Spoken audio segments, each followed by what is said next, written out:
2017 में जब जीएसटी लागू हुआ तो इसे भारत का सबसे बड़ा टैक्स रिफॉर्म बताया गया। एक देश, एक टैक्स, ये नारा हर जगह सुनाई दे रहा था। लोगों को लगा कि अब सिस्टम आसान हो जाएगा। लेकिन क्या सच में ऐसा हुआ? असलियत ये है कि जीएसटी ने छोटे व्यापारियों के लिए कई नई मुश्किलें खड़ी कर दीं। पहले भारत में अलग अलग टैक्स होते थे, वेट, सर्विस टैक्स, एक्साइज। हर राज्य का अपना सिस्टम था। जीएसटी ने इन सबको हटाकर एक यूनिफाइड टैक्स सिस्टम बना दिया। सुनने में ये बदलाव बहुत अच्छा लगता है, लेकिन ग्राउंड रियलिटी कुछ और ही थी।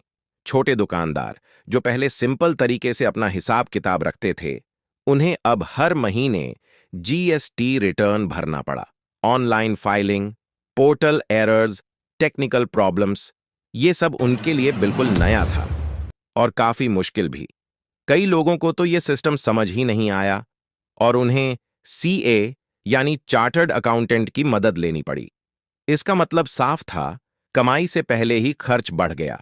इसके अलावा जीएसटी ने कैश फ्लो की भी बड़ी प्रॉब्लम पैदा कर दी।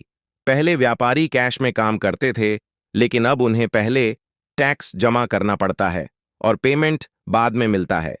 इससे छोटे व्यापारियों के पास कैश की कमी होने लगी। एक और बड़ी परेशानी थी इनपुट टैक्स क्रेडिट की। अगर सप्लायर ने सही से टैक्स फाइल नहीं किया तो बायर को उसका क्रेडिट नहीं मिलता, यानी गलती किसी और की और नुकसान छोटे व्यापारी का। धीरे धीरे सिचुएशन ऐसी हो गई कि कई छोटे दुकानदार कंपटीशन और रूल्स के दबाव में अपना बिजनेस बंद करने लगे।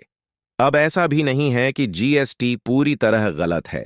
इससे टैक्स सिस्टम ट्रांसपेरेंट हुआ और बड़ी कंपनियों को काफी फायदा भी मिला। लेकिन छोटे व्यापारियों के लिए यह बदलाव आसान नहीं था।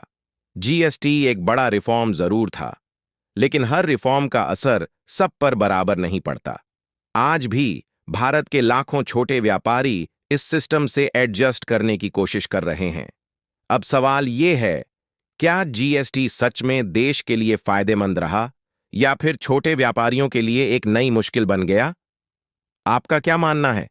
कमेंट में जरूर बताइए और ऐसे ही वीडियोस के लिए चैनल को सब्सक्राइब करना मत भूलना।